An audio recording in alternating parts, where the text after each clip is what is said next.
of a more strategic placement of myself this time. I'm underneath some overhanging canopy on the upriver, just upriver of where I saw that big bear last evening. So I can see up this river, up this chunk of river quite a ways easily. And we'll see if this big guy comes out again this evening. Right behind me while I'm getting some email shares out to you guys. Brought my old phone. So I got a lot of the email saved to it.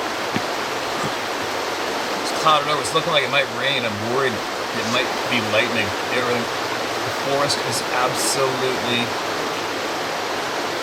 dry, so dry. And if those clouds up there are getting ready to fire down some lightning, we're in trouble, man. Big trouble.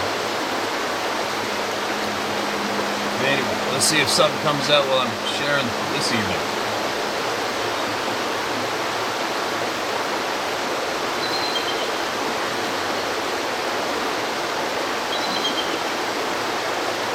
I like hearing all the eagles and everything feeding. It's pretty cool.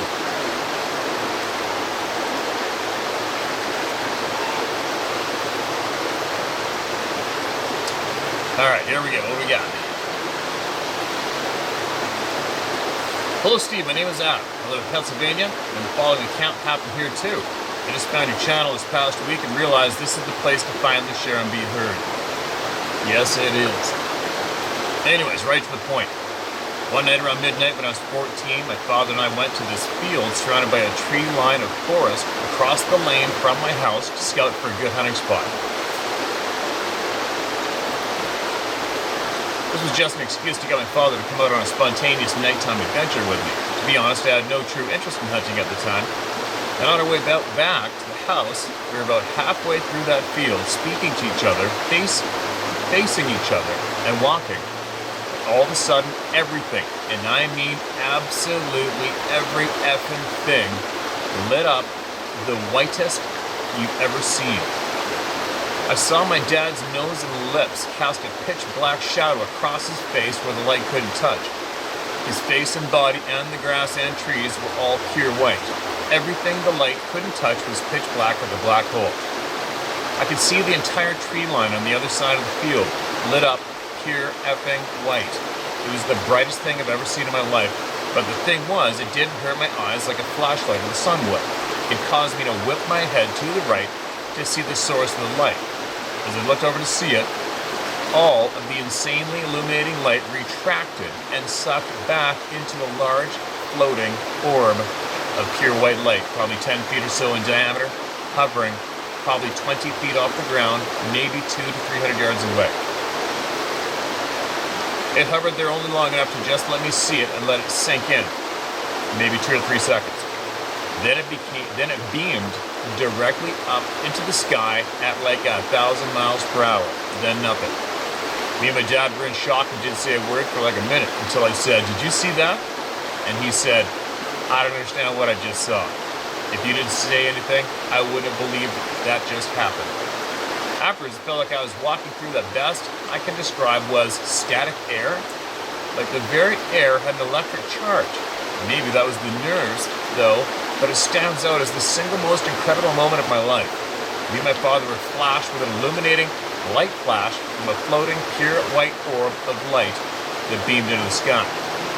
Whenever I look back on it, I get a lump in my throat, chills, goosebumps, teary eyes, and I don't understand why. I didn't feel fear after seeing it, just shock. All I know is my father swears it happened when we entered, and I swear it happened on the way out. Either way, it was absolutely amazing, and I'll never forget it. If this gets to you, thank you so much for your time reading this. Take care, Steve. I wasn't going to share it directly to you, but the comments I received on your videos that I first posted this on were encouraging, and able to reach others who've had this experience. To this day, I still think about it every other day or so, and it's been almost 10 years. Holy shit, Adam. That's a holy shit experience, right? I can't say I've experienced that, but I can guarantee you, almost guarantee, there's going to be somebody listening by now here that probably has had something similar happen to them, right? There's so much going on. And if any of you fellow hunters, anglers, hikers, you've got something like this happen to you, and you want to share, get off your chest, look for somebody else that's seen the same shit you have, then get it in and email it in, alright? It's enough of the bullshit. It's enough of the misinformed, non-informed, lied to. I tell you what, I've had it up to the nuts. I've seriously had it up to the nuts with the bullshit that's going on when it comes to all of us in our lives and our one lifetime we're given here that we know about. Brutal. Thanks for sending that in again, Adam. We'll try to get to the bottom of these things, all right?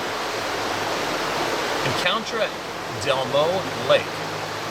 I believe I had an encounter with a savvy at Delmo Lake near Butte, Montana in 2019 while I was fishing with a buddy. Strangely enough, he was telling me about an indescribable noise he heard while he was out camping with some other buddies that went on all night. No sooner after he told me about it did the same noise start coming out of the timber around us. It sounded like a mixture of a growl, a higher pitched yell, similar to tenor voice range, and a couple of other elements that I simply cannot place or explain. Aside from the noise, there were two other things that were just not right. First, it would vocalize and then move location a couple hundred yards either to the front left or rear left of us with varying distance. The furthest sound sounded about 100 yards away, and the closest being around 30 yards or so away, and would vocalize about every 15 to 30 seconds. Second was the extreme level of unease that came over the both of us, suddenly and forcefully. Neither of us saw anything through the timber or heard any movement. It also got dead quiet during this. After about a half hour of this thing making noise, my buddy and I decided that it was a little bit past time to go. We packed up what we thought was everything and wasted no time getting back to my rig. Unfortunately, when we got there, I realized that my brilliance had forgot to grab my tackle box and I went to retrieve it alone. I had just got back to the shoreline when this overwhelming sense of get the F out hit me like a truck. Needless to say, I hightailed it out of there and haven't gone back to that particular corner of the lake since. It wasn't until I started watching your videos about 2 months ago that it dawned on me that I may very well have had an encounter with a savvy that day. Thank you for all you do and for having a place that people can share their experiences without ridicule. Ryan. I don't care if you use my name or not. Stay safe out there, bud, and look forward to seeing more videos from you. Okay, Ryan. Appreciate that you shared that, especially appreciate you said where it was. If you've been listening to all the people on my channel for some time now, you know you're not alone, right? You know it's happened literally thousands of times, all right? You're not alone. There's nothing to be ashamed of, and there's definitely nothing to be scared of anymore when it comes to sharing and talking out loud, all right? If you hear of or find out anything that you feel people can benefit from in the future, speak out loud about it and get it out to me at least, all right? And I'll get it shared with people.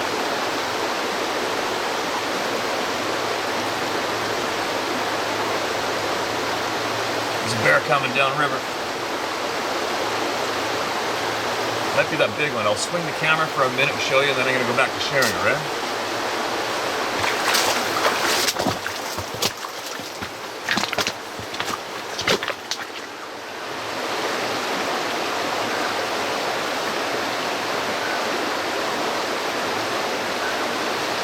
I don't know if that's that big one or not. That's where that big one came out yesterday. Exactly where. It's moving slow. No, it's moving kind of quick. I don't think it's going to be a big one. The big ones always seem like it's a slow motion lumber.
I didn't share this one. I don't think I did, but I might have. Maybe read it earlier. I don't know. One more look.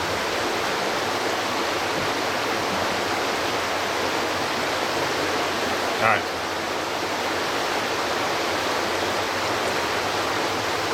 Steve, my name is Eddie Flores, and I live in far west Texas in a city called El Paso. I've always had a job that allowed me to manage and socialize with a lot of people and have gathered several secondhand stories with individuals. Witness 1 and 2 were relayed to me in mid-2000. Witness 3 was informed to me around 2016-ish. Witness 1.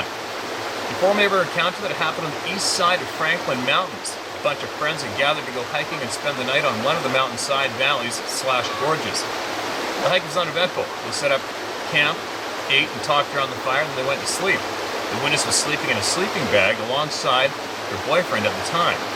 She awoke in the middle of the night facing the fire that was still lit, lighting up the valley / gorge in a soft glow. She was shocked to see a large figure hunched over, standing on 2 legs with eyes that were reflecting the fire. It was looking at her opposite the fire. She was startled, to say the least, and her first reaction was to wake up her boyfriend by nudging him with her elbow, to no avail. So she turned around with her back to the being and shook him awake. Upon turning around, nothing was there. That sucks. That would really suck. Witness number 2.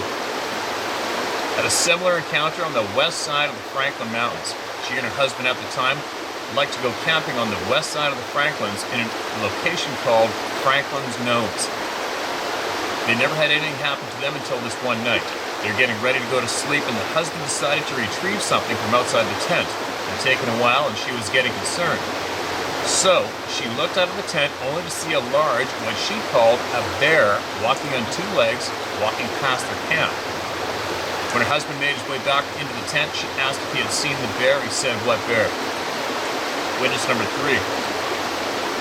Was an old school friend of mine. The event transpired back in the late 70s or 80s. He was a desert rat just like I was at that age, spending any free time in the desert as I could. But one day he came across what he referred to as a weed igloo. He was very large inside and had fur lining the floor of the igloo. While being young, he paid no mind to it and went along his business. Fur lining the floor. I wonder if that was either something laying in it that had fur hair growing off it, or was it actual hides, you know, the leather with the fur attached to it, or was it fur left over from a decaying corpse, right? That's all the above that I've ever found fur in my lifetime, but that sounds pretty amazing either way. But it just goes to show you, thanks for sending that in, but it just goes to show you what you come up with when you start asking people, right?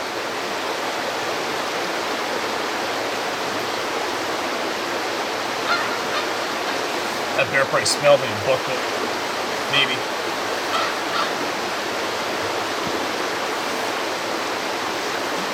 We'll go look for some more bears after share a few more of these. Knowledge shared with me by a Cherokee man. Dear Steve, as you questioned, I will try to keep this lead in brief. After seeing the Patterson-Gimlin footage as a teenager, I devoted over a dozen years of my life to trying to learn about these amazing beings and figure out what they may be. I ended up having 4 daytime encounters of my own, and after my last one, I chose to stop seeking them. That is another story for another time. I'll look forward to that one.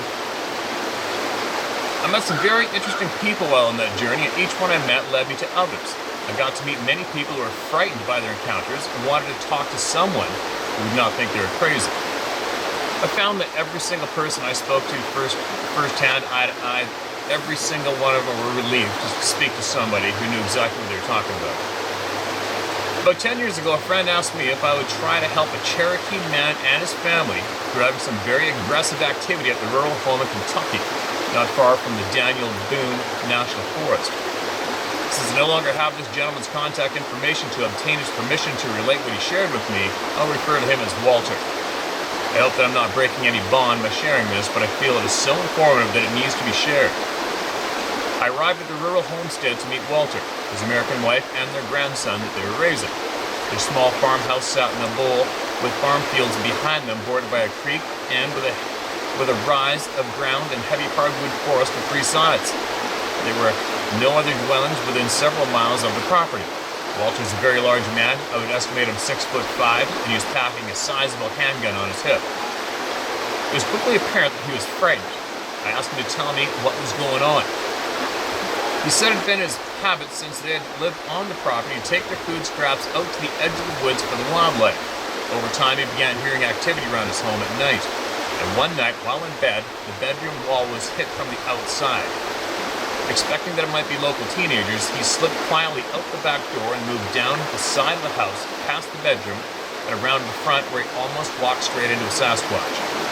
I know this Sasquatch is not the Cherokee name for these beings, but it is the term Walter chose to use when speaking with me. Terrified, he rushed back into the house and lay awake all night. As time went on, he began catching glimpses of a male and female that would emerge from the woods to take the food scraps after he put them out. Once he started to accept their presence, he started putting the food up off the ground on an old wagon bed. He explained that that was more respectful. Everything went on peacefully for some time. He was also hearing what sounded like children laughing in the woods, but he never saw any youngsters.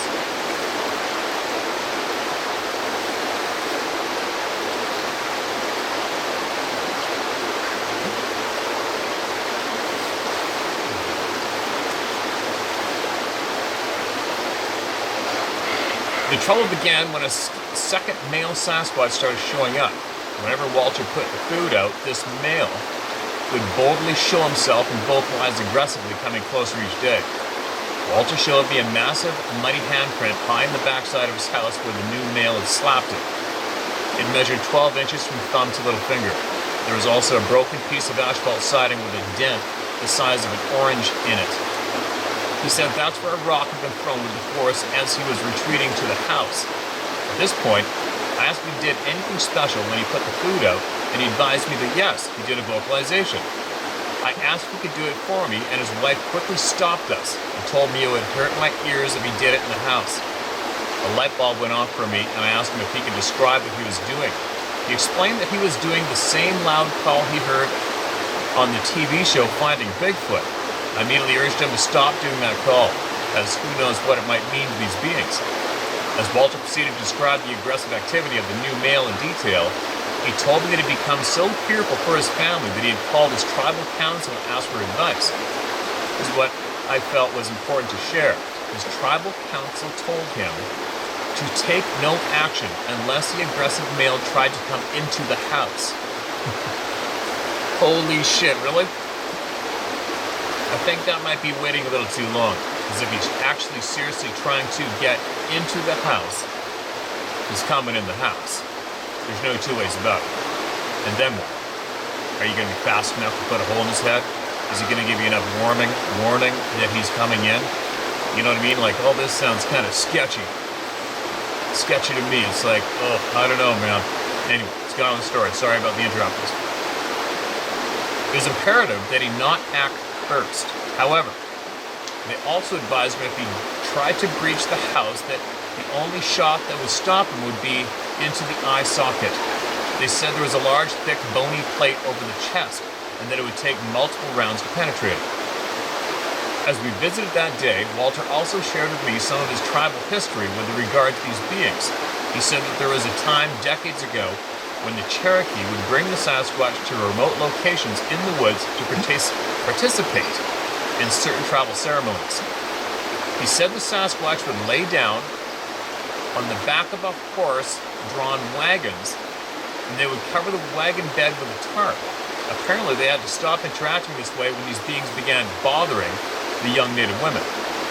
I had heard from a friend some reported rapes of women by these beings in an area around Anadarko, Oklahoma.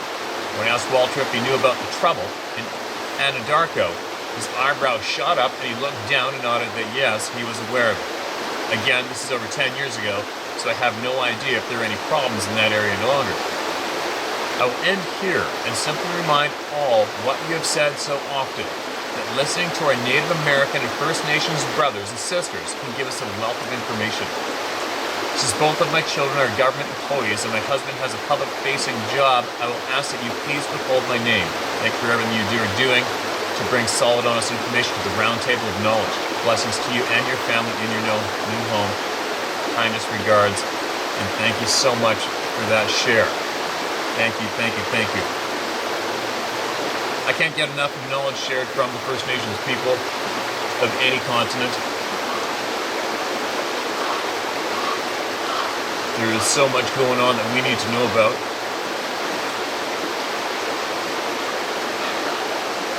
So many troubled people out there that are troubled, and they shouldn't have been, because they should have been informed of what's running around the backyard before it happened, right?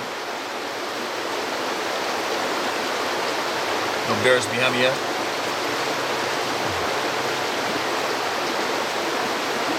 It's funny, I'm watching up on the bank in the timber. I got big, deep, mature timber up above me here, and I'm just down below the bank. So I'm out of sight and I'm out of hearing range from anything. So anything comes over this bank, we're going to be eye to eye. It's all good. You ready? Titled Childhood Encounter. Hey Steve, I want to thank you for what you're doing, helping those of us who are scared for life for having an encounter with something that shouldn't exist. I grew up in the Ozarks, just outside Branson, Missouri. My parents' house was close to Table Rock Lake, surrounded with woods. There was 5 houses at the end of our road, and we were the only occupied house. This encounter happened when I was around 11. It was night out, and the moon was full. I rolled over on my bed, and a massive figure was standing right outside my window. My mother had put up these see-through. It really served no purpose at all. The moon cast down on this figure. I could see it was covered in hair. It was so close to me, it could have reached in and grabbed me. I couldn't make a sound. I could hear its breathing. Its face was in the shadows. Eventually, it took a step back and walked around the side of the house and went back into the woods. This happened around 1981. My dad was in law enforcement, so I got a tape measure and measured the footprints with my sister present. They were 18 inches long. The top of the window where the top of the head reached was 9 feet. For years after this happened, I wouldn't go outside at night. I had so many nightmares of it getting me. I grew up, joined the military, and moved away. Since Sabe exists, does that mean everything else exists? We really don't know everything, and there's a very good possibility that all the other things do exist. Sabe exists, and seeing which you're told doesn't exist opens Pandora's box. Thanks again, Steve. Feel free to use my name, Matt Vaughn. Matt, thanks for that share, man. Absolutely appreciate your time, the time you took. Yeah, they do exist, and I think especially today, I don't know, the shit's going on this planet right now today. There's no denying it. Shit's going sideways. I want to find out what and why. I want to find out the whys of everything, you know? I want to know. I'm a little tired of the bullshit, right? Let's keep these shares coming. It's time the people got acknowledged and shared their knowledge. Steve, for a while now, this little experience I had in Bellingham, Washington was so strange, I just filed this enigma away and carried on with my life, waiting for more intel. While listening to people share their experiences on your channel, I learned these things have the ability to covertly live on the edges of civilization, like a divine flick of the head, like my grandpa would do when I needed to pay attention. I solved this enigma. There's a little pond about 5 minutes from my home where I fish almost every day. I just stayed until the sun went down and it became a pain in the ass to thread my line through a hook or lure. It was definitely getting to be that time when suddenly a huge boulder crashed into the water right next to me. Now, there have been homeless people in the past to set up tents back there, so my first thought was, effing dick. I quickly realized no man could have thrown this boulder like that. Consider I'm 5'5", 230 with a 485 raw bench, 605-pound deadlift, so I moved heavy shit. No man threw that boulder. As I'm standing thinking, well, I guess that just happened, I hear splashing on the other side of the pond.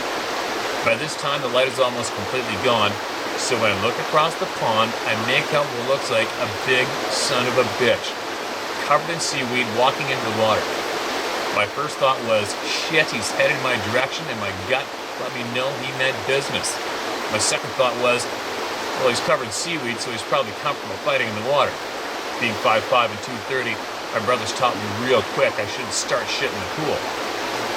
By the time I looked down to take some steps back, he was gone.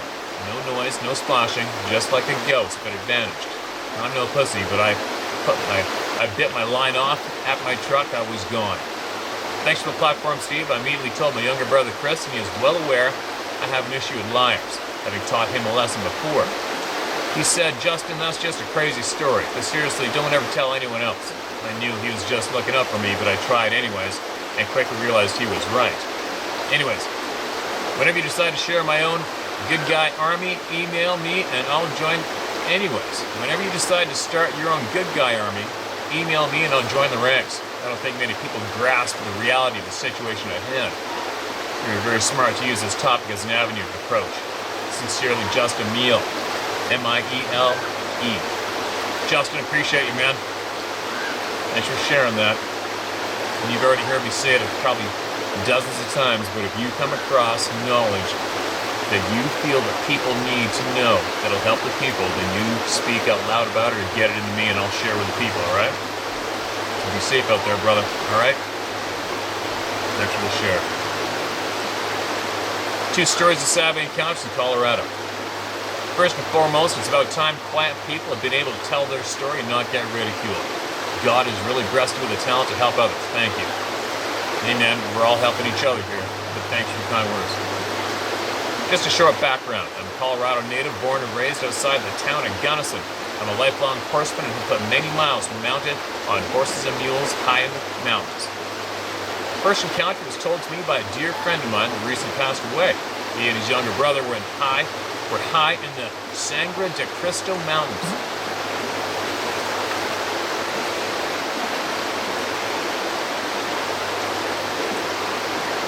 Thought I heard a splush, maybe it's a salmon jumping.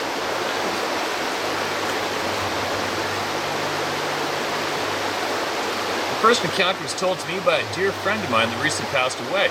He and his younger brother were high in the Sangre de Cristo Mountains. They hiked to a mountain lake to catch a huge brown and rainbow trout. They just topped the ridge above the lake when they saw something in a black color on the bank of the lake. They thought it was just a black bear, but it was very large to be a bear, and then it stood erect. My friend was glassing the mass and almost dropped his binos. His younger brother said he didn't need binoculars to know what they were watching. The huge black mass squatted, and was twisting the entire spine of a large bull elk. He also said that he was dunking the spine in the water like he was cleaning the meat. Needless to say, they both ended their day fishing trip. Needless to say, they both ended their 3-day fishing trip. The second encounter was not very far, as the crow flies from Pikes Peak. My friend was a guide/outfitter and had just brought 9 hunters into Spike Camp via horseback. They set up camp and were sitting near the campfire as they drank a couple of beers. The horses were no more than 50 feet from the huge canvas tents. He had set up a quick corral from fallen timber, as he'd always done. As they were talking, getting excited about the hunt, he said he heard the horses getting restless and heard a couple of blows. The blow of a horse that is a defensive nature. Steve, you very well know that sound from your horse experience. Next, he heard the thud of horse hooves hitting the timber rails. He said at that point he heard the horses running as they'd broken down the ground.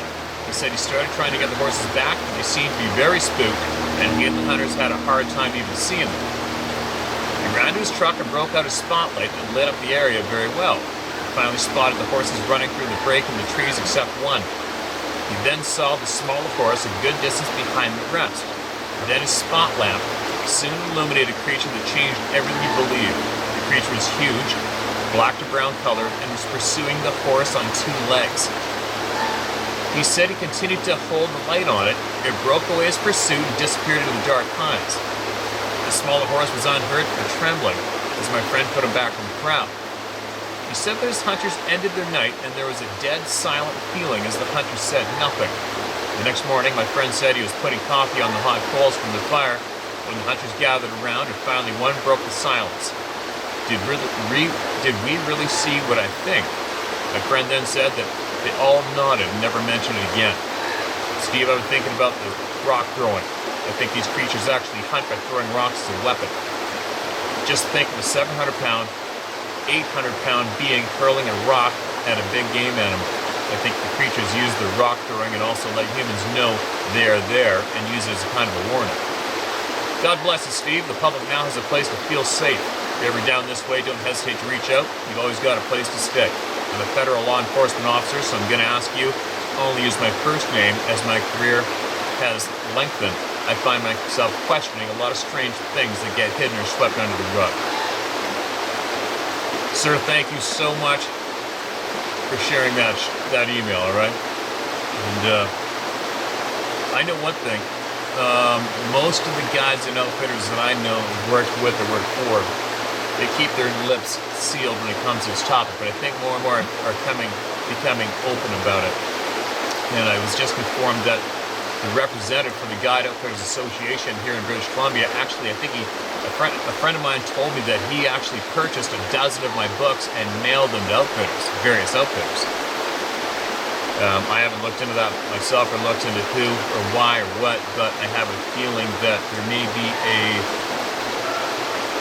what would you call it?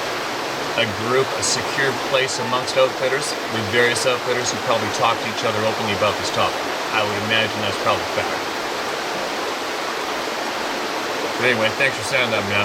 And I'd be curious to know if those hunters completed their hunt or if they left, right?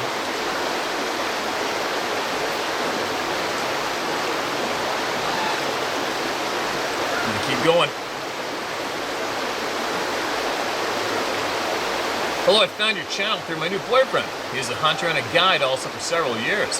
He wants me to hunt with him. I love watching Sasquatch stories and your grizzly stories so far. It's been a marathon watching your channel. Looking forward to my first elk hunt this fall. Alright. Well, I hope my stories don't ruin it for you. My story is out of Lake Cushman, Washington. My mom and dad live up there in Division 1. They're among the last 20 houses before you hit the forest, and no more houses on the way to Staircase National Forest in the Olympic Mountains. I was up there several years ago, and it's a hot summer's night. I was upstairs in the house, laying down, sweating, trying to fall asleep. I had the window open, was listening to the outdoors. My mom should be arriving soon from her swing shift job. It was about 11 p.m.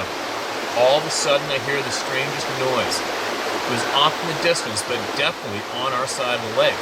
It was pretty loud and close. I got out my iPhone and recorded the sound. It went on for about 10 seconds or so. Then I heard a car drive by and never heard the sound ever again. The next week I played it for my parents and my two brothers. My father was a hunter in his younger years, and my brothers used to camp out in the woods all the time as kids. They could not identify the sound. My brothers told me about a website that I could submit the sound to see if anyone could identify the sound. I submitted it and no one could identify it. To this day, we're all convinced it was a Sasquatch scream. Unfortunately, I no longer get the phone to work, so I have since lost the recording. I'm a believer. Larissa, Washington State, born and raised, Pacific Northwest. All right, Larissa. Well, you know what? It's probably not that big of a loss. There's a whole pile of recordings out there for everybody to listen to, and I think it's safe to say, recordings or not, these things are running around. Whether they're full-time here, I don't know that myself yet. Whether they're part-time here, I don't know. I do know one thing, I can say with confidence, they're here, right? But anyway, I'm starting to lose light. I wonder if maybe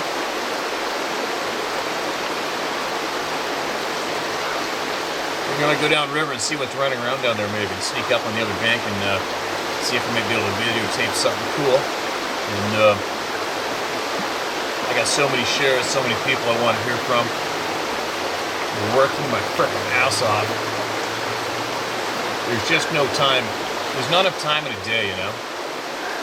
But I'm getting everything done. I'm getting caught up. The pressure of the upcoming fall is just eating at the back of my head. And I got a handful of guide days on the ocean coming up that are eating at me. I got to fix the boat. Got a little bit of a hiccup. Anyway, I'm out of here. But I'm coming back tomorrow. I just discovered on my quad that there's actually a pathway to get through here and cross the river, which goes to some logging roads, which means I'm going to go explore the shit out of the hills right behind here pretty soon. I'm going to take you with me. Anyway, make sure you get some more, get some information, knowledge into me. If there's something that's been eating the shit out of you and you've got nowhere safe to share it, you got a safe place here now, right? I'll be talking to everybody very shortly.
Bye.